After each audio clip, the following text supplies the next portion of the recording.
بسم اللہ الرحمن الرحیم۔ ہمارے سامنے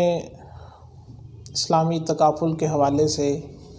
کام کرنے والی ایک کمپنی کے 2 پلان سامنے ہمارے آئے ہیں۔ ہم چاہتے ہیں کہ آپ کے سامنے ان کو رکھیں اور اس کا تجزیہ کریں کہ یہ پالیسی لینے کے بعد آپ فائدے میں رہ سکتے ہیں یا فائدے میں نہیں رہ سکتے۔ فی الحال اس ویڈیو کے اندر اسلامی نقطہ نظر سے، فقہی احکام کے اعتبار سے اس کا کیا صورتحال ہے، کیا حکم ہے، اس سے ہم ڈسکس نہیں کر رہے۔ بہرحال ہم اس نقطہ نظر سے دیکھ رہے ہیں کہ کیا یہ پالیسی لینے کے بعد آپ کو مالی طور پہ کوئی فائدہ ہونے والا ہے یا مالی طور پہ آپ نقصان میں جا سکتے ہیں۔ تو سب سے پہلے ان کی پالیسیاں سن لیجئے۔ ایک ان کا پلان یہ ہے کہ آپ 1.5 لاکھ روپے سالانہ ادا کریں گے اور تقریباً یہ 20 سال کا دورانیہ ہے۔ 20 سال کے اندر 1.5 لاکھ کے حساب سے آپ 30 لاکھ روپیہ ان کو ادا کریں گے۔ اس کے ساتھ وہ اسلامی طریقہ کار کے مطابق اپنا کوئی کاروبار کریں گے، جس سے ان کے اندازے کے مطابق آپ 20 سال کے بعد تقریباً 50 لاکھ کے قریب فائدہ حاصل کر پائیں گے۔ 50 لاکھ کی آپ رقم حاصل کریں گے، جو کہ آپ کی 30 لاکھ کی رقم اور اس کے ساتھ پروفٹ شامل ہوگا۔ اور ایسے ہی دوسری پالیسی یہ ہے کہ آپ 60,000 روپے سالانہ ادا کریں گے اور ہر سال افراط زر کو سامنے رکھتے ہوئے، جس کے بارے میں ہم ابھی بات کریں گے، تو 10% آپ اس قسط میں اضافہ کریں گے۔ یعنی کہ اگر آپ 60,000 روپے ادا کر رہے ہیں، اگلے سال آپ 66,000 روپے ادا کریں گے، پھر 72,000 روپے، ایسے ہی چلے گا، جس کو ہم تفصیل سے آگے جا کر کے ذکر کریں گے۔ تو اس طرح آپ جو ہے ایک رقم ادا کریں گے اور اس کے بعد 10 سال کے بعد آپ کی مزید ادائیگی آپ کی طرف سے نہیں ہوگی، اور ٹوٹل 25 سال کے بعد آپ کو جو رقم وہ ادا کریں گے، جو ان کے اندازے کے مطابق وہ پروفٹ حاصل کرنے کے بعد، منافع حاصل کرنے کے بعد آپ کا حصہ آئے گا،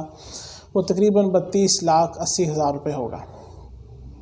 اب ان کا تجزیہ کرنے سے پہلے ایک اہم چیز کو ہم سمجھ لیتے ہیں، جس کا انہوں نے خود بھی ذکر کیا ہے کہ افراط زر کو سامنے رکھتے ہوئے 10% اس میں ہم اضافہ کریں گے ہر سال قسط میں۔ افراط زر انگلش میں اسے انفلیشن کہتے ہیں، اور ہم آسان الفاظ میں سمجھنے کے لیے اسے آپ مہنگائی کہہ سکتے ہیں۔ مطلب ان سب کا یہ ہے کہ چیزوں کی قیمت کے مقابلہ میں جو آپ کے روپے ہیں، ان کی اہمیت، آپ کی کرنسی کی اہمیت کم ہو جاتی ہے۔ اسے افراط زر، انفلیشن اور ہم مہنگائی کہتے ہیں۔ مثال کے طور پر اگر آج سے کچھ عرصہ پہلے ایک چیز آپ 10 روپے میں خرید سکتے تھے، تو اب آپ اسے 15 روپے میں خرید رہے ہیں۔ اس کا مطلب ہے کہ اس چیز کے مقابلہ میں آپ کی جو کرنسی ہے، اس کی جو ویلیو ہے وہ کم ہو گئی ہے۔ اسے انفلیشن کہتے ہیں، اور اس کا خطرہ ہمیشہ آپ کے ساتھ جو ہے، جب سے کرنسی نوٹ وجود میں آئے ہیں، یہ رہا ہے اور یہ رہے گا۔ اور یہ بہت بری چیز بھی نہیں ہوتی، یہ کسی بھی ملک کی معیشت چلانے میں اپنا ایک کردار ادا کرتی ہے، اور جو ترقی یافتہ ممالک ہوتے ہیں وہاں پر تقریباً اس کو 1% سے لے کے 3% تک جو ہے وہ ایک آئیڈیل سچویشن ہوتی ہے۔ اگر اس سے کم ہو جائے انفلیشن تو اسے برقرار رکھنے کے لیے کچھ اوپر لانے کے لیے منصوبہ بندی کی جاتی ہے، اور اس سے زیادہ ہو جائے تو اسے کم کرنے کے لیے کچھ منصوبہ بندی کی جاتی ہے۔ اور جو ہماری طرح ترقی پذیر ممالک ہیں، وہاں پر انفلیشن جو ہے وہ اگر 4% سے لے کے 6-7% تک رہتا ہے تو یہ بڑا نارمل ہوتا ہے، اور اس میں کوئی اتنا ایشو نہیں ہوتا۔ لہٰذا اب جس چیز کو دیکھ کر کے ہم یہ فیصلہ کریں گے، وہ 50 لاکھ روپے کی رقم یا اس 32 لاکھ روپے کی رقم ہوگی، جس کے بارے میں ہم سوچیں گے کہ جب آج سے 20-25 سال کے بعد یہ رقم ہمارے ہاتھ میں آئے گی یا ہمارے بچوں کے ہاتھ میں آئے گی، تو ہم اس سے کیا فائدہ حاصل کریں گے۔ اب درمیان میں جو یہ بات بتائی جاتی ہے کہ یہ پالیسی خریدنے کے بعد آپ کی 1-2 سال بعد بھی وفات ہو جاتی ہے، تو ہم آپ کو بچوں کو پوری رقم دیں گے، ہم اس سے ڈسکس نہیں کر رہے کہ اس سے اس کو کیا فائدہ ہوگا یا فائدہ نہیں ہوگا۔ ہم یہ دیکھ رہے ہیں کہ بطور انویسٹمنٹ کے، بطور سرمایہ کاری کے، وہ ایک انویسٹمنٹ کر رہا ہے اور اس پلان کو پورا کر رہا ہے، تو اس کے نتیجے میں اسے کیا حاصل ہونے والا ہے۔ اب اگر آپ دیکھیں آج سے 25 سال پہلے اگر کوئی شخص ایسا ہی کو پلان خریدتا، یعنی کہ 50 لاکھ کی رقم، تو اس کے ذہن میں یہی آنا تھا کہ اس دور میں جو 50 لاکھ کے قریب وہ چیزیں خرید سکتا تھا، انہی کی پلاننگ کے اعتبار سے وہ اس پالیسی کو خریدے گا۔ اب جیسا کہ ہم جانتے ہیں کہ 1997 کے اندر 11.38 فیصد جو ہے وہ ہمارے پیسے کی ویلیو کم ہوئی ہے، یعنی کہ انفلیشن ہوا ہے، اور ایسے ہی اس سے اگلے سال میں 6.23، اسی طرح کبھی 12% اور کبھی جو ہے یہ 2008 میں تقریباً 20% جو ہے وہ انفلیشن ہوا تھا۔ اس طرح مجموعی طور پہ اگر ہم دیکھتے ہیں تو یہ جو 5,37,000 روپے کی مالیت رکھتا ہے، یعنی کہ جس طرح جتنی وہ اپنے دور میں 5,37,000 روپے سے خریداری کر سکتا تھا، اتنی وہ آج کے دور میں جب اس کی پالیسی مکمل ہو رہی ہے تو وہ 50 لاکھ روپے سے اپنی خریداری کر سکے گا اس کے بقدر، یعنی کہ تقریباً 10 گنا اس کی جو سوچ تھی، اس کا جو ارادہ تھا، اس سے کم اس کو ملے گا۔ اب اسی کو مد نظر رکھتے ہوئے ہم ان کی پالیسیز کو دیکھیں گے اور دیکھیں گے اس میں ہمیں کتنے نقصان کا خطرہ ہے۔ سب سے پہلے ہم دیکھ لیتے ہیں کہ جو انہوں نے پالیسی دی ہے کہ 50 لاکھ کے قریب جو ہے وہ آپ کو مل جائے گا 20 سال میں، اور سالانہ 1.5 لاکھ روپے آپ نے ادا کرنا ہے 20 سال تک۔ اس میں جس طرح ہم انفلیشن دیکھ رہے ہیں اس 50 لاکھ کی رقم میں، ویسے ہی ہم دیکھیں گے کہ جو ہم رقم ادا کر رہے ہیں 1,50,000 روپے، اس کی بھی اہمیت وقت کے ساتھ کم ہوگی۔ تو ہم نے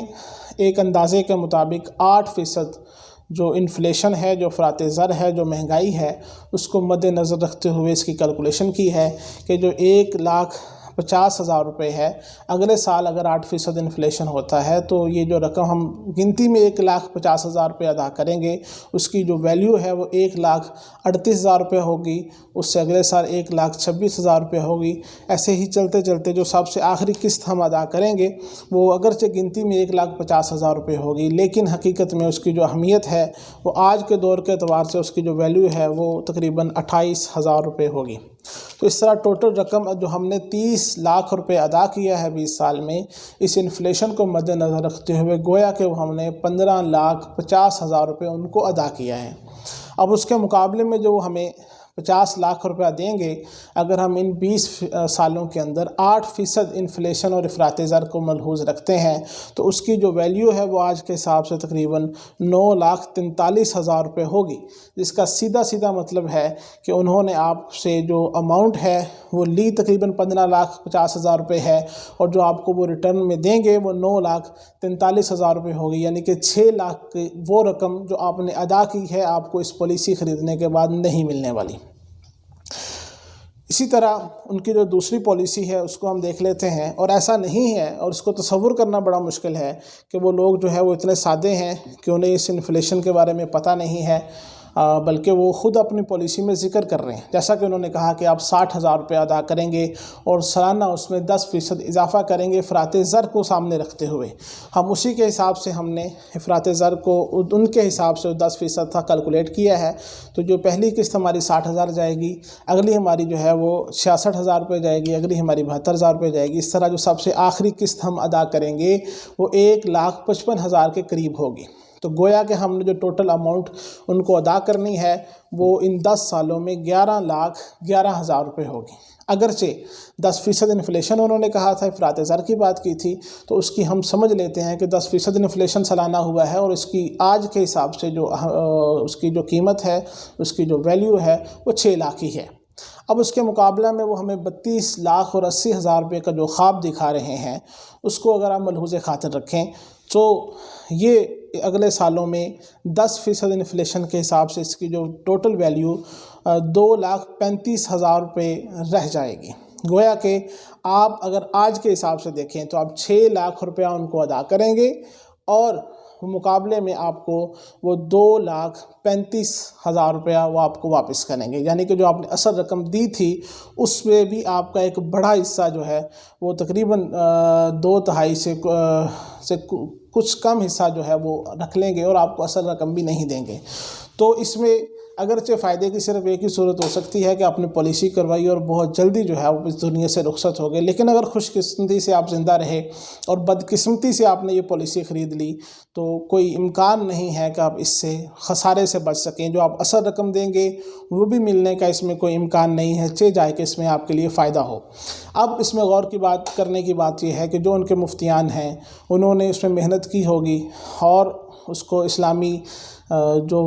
تعلیمات ہیں اس کے مطابق انہوں نے ڈالا تاکہ اس میں غیر اسلامی جو طریقے ہیں ان سے بچا جا سکے. انہوں نے اپنی محنت کی ہے. تو ان کے جو معیشت دان ہیں، کیا ان کا حق یہ نہیں تھا کہ اس کی ایسی پلاننگ کرتے کہ جو لوگ یہ پالیسی خرید رہے ہیں، ظاہر ہے کہ وہ معیشت کے بہت بڑے ماہر نہیں ہیں کہ وہ خود اپنا فائدہ نقصان سوچ سکیں. وہ تو 1-2 سال کے حساب سے بڑی مشکل سے پلاننگ کر پاتے ہیں. تو وہ کوئی ایسی پالیسی دیتے جس میں ان کا فائدہ تھا. اگر وہ ایسا نہیں کر رہے تو یہ بڑی مجرمانہ غفلت کر رہے ہیں. اور اگر انہیں اس ساری چیز کا پتہ ہے تو ان سے یہ میرا سوال ہے کہ آپ کس دیدہ دلیری سے لوگوں سے اتنا بڑا دھوکہ کر رہے ہیں، اور اتنے بڑے نقصان ان کے سامنے آپ کے ہونے کے باوجود اگر آپ لوگوں کو اس پالیسی کے لیے جو ہے وہ ترغیب دے رہے ہیں، تو آپ کس منہ کے ساتھ اللہ تبارک و تعالیٰ کے سامنے جانے کے لیے جو ہے وہ جرأت رکھتے ہیں. اللہ تبارک و تعالیٰ ہمیں بات کو سمجھنے کی توفیق عطا فرمائے اور اپنے اور دوسروں کے لیے نافع بنائے. وما علینا الا البلاغ.